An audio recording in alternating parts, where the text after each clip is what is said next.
Hi friends, ಎಲ್ಲರಿಗೂ ನಮಸ್ಕಾರ. Welcome back to my YouTube channel. So ನಾನಿವತ್ತು ಒಂದು ಈಸಿಯಾದ ಡಿನ್ನರ್ ರೆಸಿಪಿನ ತೋರಿಸ್ತಾ ಇದ್ದೀನಿ. ತುಂಬಾ ರುಚಿಯಾಗಿರುತ್ತೆ. ಸೊ ನಮ್ಮ ಹಳ್ಳಿ ಕಡೆ ಮಾಡುವಂತಹ ಬದನೆಕಾಯಿ ಮೊಸರು ಗೊಜ್ಜನ್ನ ಯಾವ ರೀತಿ ಮಾಡೋದು ಅಂತ ಇವತ್ತಿನ ರೆಸಿಪಿಯಲ್ಲಿ ತೋರಿಸ್ತಿದ್ದೀನಿ. ತುಂಬಾ ರುಚಿಯಾಗಿರುತ್ತೆ. ಸೊ ಹೇಗೆ ಮಾಡೋದು ಅಂತ ನೋಡೋಣ ಬನ್ನಿ. ಮೊದಲನೇದಾಗಿ ನಾವು ಬದನೆಕಾಯಿನ ಸುಟ್ಕೊಳ್ಬೇಕಾಗುತ್ತೆ. ನಾನಿಲ್ಲಿ ಮೀಡಿಯಮ್ ಸೈಜ್ದು 2 ಬದನೆಕಾಯಿನ ತೊಗೊಂಡಿದ್ದೀನಿ. ಸೊ ಬದನೆಕಾಯಿಗೆ ಫಸ್ಟು ಎಣ್ಣೆನ ಸವರ್ಕೊಳ್ಬೇಕು. ಸೊ ಎಣ್ಣೆ ಹಚ್ಕೊಂಡು ಸುಟ್ಕೊಳ್ಳೋದ್ರಿಂದ ಬೇಗ ಬೇಯುತ್ತೆ ಬದನೆಕಾಯಿ, ಹಾಗಾಗಿ ಎಣ್ಣೆ ಹಚ್ಬಿಟ್ಟು ಸುಡ್ತಾ ಇದ್ದೀನಿ. ಸೊ ಈ ರೀತಿ ಸುಟ್ಕೊಳ್ಬೇಕು, ಸುತ್ತೂರ ಎಲ್ಲ ಚೆನ್ನಾಗಿ ಬೇಯೋವರೆಗೂ. ಸೊ ಒಂದು 2 ನಿಮಿಷದಲ್ಲೇ ಬೆಂದ್ಬಿಡುತ್ತೆ ಎಣ್ಣೆ ಹಚ್ಕೊಳ್ಳೋದ್ರಿಂದ. ಸೊ ನೋಡಿ, ಬದನೆಕಾಯಿ ಬೆಂದಿದೆ. ಈಗ ಸ್ಟವ್ ಆಫ್ ಮಾಡಿಬಿಟ್ಟು ತೋರಿಸ್ತಿದ್ದೀನಿ. ಈ ಥರ ಬೇಯಿಸ್ಕೊಳ್ಬೇಕು. ಈಗ ಇನ್ನೊಂದು ಬದನೆಕಾಯಿಗೂ ಎಣ್ಣೆ ಸವರ್ಬಿಟ್ಟು ನಾನು ಸುಟ್ಕೊಳ್ತಿದ್ದೀನಿ. ಈಗ ಈ ಬದನೆಕಾಯಿ ಕೂಡ ಚೆನ್ನಾಗಿ ಬೆಂದಿದೆ. ಈಗ ಸ್ಟವ್ ಆಫ್ ಮಾಡಿಬಿಟ್ಟು ತೋರಿಸ್ತಿದ್ದೀನಿ. ನೋಡಿ, ಚೆನ್ನಾಗಿ ಬೆಂದಿದೆ. ಬದನೆಕಾಯಿನ ತಣ್ಣಗಾಗೋದಕ್ಕೆ ಬಿಡೋಣ. ಈಗ ಸ್ಟವ್ ಮೇಲೆ ಫ್ರೈ ಪ್ಯಾನ್ನ ಇಟ್ಕೊಂಡ್ಬಿಟ್ಟು ಹಸಿಮೆಣ್ಸಿನ್ಕಾಯಿನ ಹಾಕ್ಕೊಳ್ತಿದ್ದೀನಿ. ಒಂದು 9 ಹಸಿಮೆಣ್ಸಿನ್ಕಾಯಿನ ಹಾಕ್ಕೊಂಡಿದ್ದೀನಿ ನಾನು. 1 ಸ್ಪೂನ್ ಎಣ್ಣೆ ಹಾಕ್ಬಿಟ್ಟು ಚೆನ್ನಾಗಿ ಫ್ರೈ ಮಾಡ್ಕೊಳ್ಳೋಣ. ಸೊ ಚೆನ್ನಾಗಿ ಫ್ರೈ ಆಗಬೇಕು ಹಸಿಮೆಣ್ಸಿನ್ಕಾಯಿ ಎಲ್ಲ. ನೋಡಿ, ಈ ರೀತಿ ಚೆನ್ನಾಗಿ ಫ್ರೈ ಆದರೆ ಸಾಕು. ಈಗ ಸ್ಟವ್ ಆಫ್ ಮಾಡಿಬಿಟ್ಟು ಇದನ್ನು ಕೂಡ ತಣ್ಣಗಾಗೋದಕ್ಕೆ ಬಿಡೋಣ. ಈಗ ಬದನೆಕಾಯಿನ ಸುಟ್ಕೊಂಡಿದ್ವಲ್ಲ, ಸಿಪ್ಪೆ ಎಲ್ಲ ತೆಗೆದ್ಬಿಟ್ಟು ಚೆನ್ನಾಗಿ ವಾಶ್ ಮಾಡಿ ಇಟ್ಕೊಂಡಿದ್ದೀನಿ. ಈಗ ಒಂದು ಪಾತ್ರೆಗೆ ಸ್ವಲ್ಪ ಬೆಳ್ಳುಳ್ಳಿ ಹಾಗೆ ಕೊತ್ತಂಬರಿ ಸೊಪ್ಪನ್ನು ಕೂಡ ಹಾಕ್ಕೊಳ್ತಿದ್ದೀನಿ.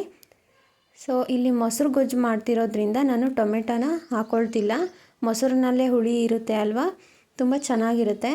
ಈಗ ಜಜ್ಕೊಳ್ಳೋಣ ಒಂದು ಕುಟ್ಟಣಿಕೆಯಿಂದ. ಸೊ ಈ ರೀತಿ ಬೆಳ್ಳುಳ್ಳಿನ ಎಲ್ಲ ಜಜ್ಕೊಳ್ತಿದ್ದೀನಿ.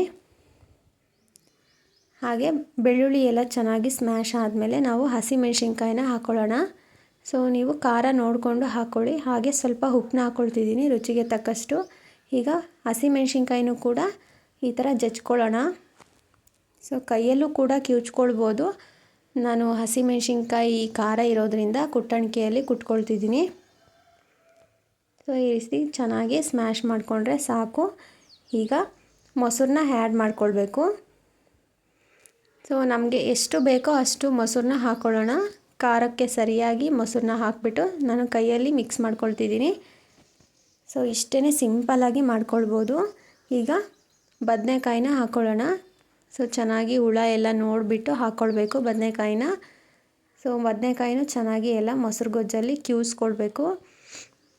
ಸೊ ಈ ರೀತಿ ಕೈಯಲ್ಲಿ ಎಲ್ಲ ಕಿವುಚ್ಕೊಳ್ಳೋದ್ರಿಂದ ರುಚಿ ತುಂಬಾ ಚೆನ್ನಾಗಿರುತ್ತೆ, ತುಂಬಾ ಟೇಸ್ಟಿಯಾಗಿ ಇರುತ್ತೆ ಈ ಥರ ಗೊಜ್ಜು. ಸೊ ಒಂದು 5 ನಿಮಿಷದಲ್ಲಿ ರೆಡಿ ಆಗಿಬಿಡುತ್ತೆ. ಮುದ್ದೆಗಾಗಲಿ, ಚಪಾತಿಗಾಗಲಿ, ಅನ್ನಕ್ಕಾಗಲಿ ತುಂಬಾ ರುಚಿಯಾಗಿರುತ್ತೆ. ರಾಗಿ ಮುದ್ದೆಗಂತೂ ಇನ್ನೂ ಸೂಪರಾಗಿರುತ್ತೆ. ಸೊ ನೋಡಿ, ಮೊಸರು ಗೊಜ್ಜು ರೆಡಿಯಾಗಿದೆ. ಸೊ ಇಷ್ಟೇ ಸಿಂಪಲ್ಲಾಗಿ ಮಾಡ್ಕೊಳ್ಬೋದು ಮೊಸರು ಗೊಜ್ಜು. ಈಗ ಮುದ್ದೆಗೆ ಜೊತೆ ಸರ್ವ್ ಮಾಡ್ತಾಯಿದ್ದೀನಿ ನಾನು. ತುಂಬಾ ಟೇಸ್ಟಿಯಾಗಿರುತ್ತೆ. ರಾಗಿ ಮುದ್ದೆ ಜೊತೆ ಬಿಸಿ ಬಿಸಿ ಅನ್ನದ ಜೊತೆ ತಿಂತಾಯಿದ್ರೆ ತುಂಬಾ ರುಚಿಯಾಗಿರುತ್ತೆ. ಸೊ ನೀವು ಒಂದ್ಸರಿ ಈ ರೀತಿ ಟ್ರೈ ಮಾಡಿ, ತುಂಬಾ ಚೆನ್ನಾಗಿರುತ್ತೆ.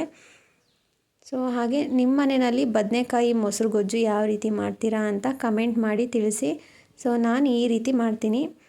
ಸೊ ಇವತ್ತಿನ ಬದನೆಕಾಯಿ ಮೊಸರು ಗೊಜ್ಜು ರೆಸಿಪಿ ನಿಮ್ಮೆಲ್ಲರಿಗೂ ಇಷ್ಟ ಆಗಿದೆ ಅಂದ್ಕೊಂಡಿದ್ದೀನಿ. ಪ್ಲೀಸ್ ಇಷ್ಟ ಆಗಿದ್ದರೆ ಲೈಕ್ ಮಾಡಿ, ಶೇರ್ ಮಾಡಿ, ಹೇಗಿತ್ತು ಅಂತ ಕಮೆಂಟ್ ಮಾಡಿ. ಹಾಗೆ ಇನ್ನೂ ಯಾರೆಲ್ಲ ನನ್ನ ಚಾನಲ್ನ ಸಬ್ಸ್ಕ್ರೈಬ್ ಮಾಡದೆ ನೋಡ್ತಾ ಇದ್ದೀರಾ, ಪ್ಲೀಸ್ ಸಬ್ಸ್ಕ್ರೈಬ್ ಮಾಡಿಕೊಂಡು ಹಾಗೆ ಪಕ್ಕದಲ್ಲಿ ಕಾಣೋ ಬೆಲ್ ಬಟನ್ನ ಕ್ಲಿಕ್ ಮಾಡ್ಕೊಳ್ಳಿ. ಸೊ ನಾನು ಯಾವುದೇ ವಿಡಿಯೋ ಅಪ್ಲೋಡ್ ಮಾಡಿದರೆ ಫಸ್ಟು ನೋಟಿಫಿಕೇಷನ್ ನಿಮಗೆ ಬರುತ್ತೆ ಸಬ್ಸ್ಕ್ರೈಬ್ ಮಾಡೋದ್ರಿಂದ. So thank you for watching.